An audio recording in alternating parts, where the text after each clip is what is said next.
ছাত্রলীগ নিষিদ্ধ করে দিন। যারা আমার মায়ের বুক খালি করবে তারা এদেশের শিক্ষাঙ্গনগুলোকে কসাইখানায় পরিণত করবে। আমার মায়ের সন্তানেরা পড়তে গিয়ে লাশ হয়ে মায়ের করে ফিরে আসবে। এমন ছাত্র রাজনীতি আমরা দেখতে চাই না।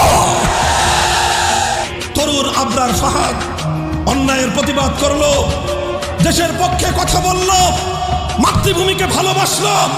অবস্থা অনেকটাই এমন, আজ বাংলাদেশকে ভালোবাসাই সবচেয়ে বড় অপরাধে পরিণত হয়েছে।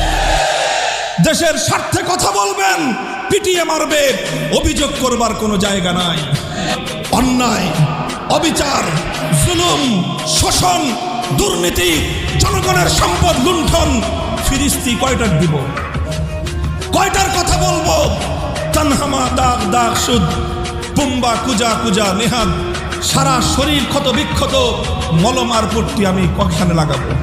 যখন এভাবেই নবীর বিরুদ্ধে কটূক্তি হয় ব্রাহ্মণবাড়িয়ায়, যখন এভাবেই নবীর বিরুদ্ধে কটূক্তি হয় বোরহানুদ্দিনে, যখন এভাবেই আবরার ফাহাদরা নিহত হয় বুয়েটের মাটিতে, যখন এভাবেই নুসরাতরা নিহত হয় এই বাংলার জনপদে, যখন এভাবেই ফেলানিরা ঝুলে থাকে আমার সীমান্তের কাঁটাতারে, একটার পর একটা যখন এভাবে অন্যায় ঘটতে থাকে, তার প্রতিবাদ হয় না, তার প্রতিকার হয় না, তখন সর্বশেষ আসমান থেকে খোদার গজব নেমে আসে।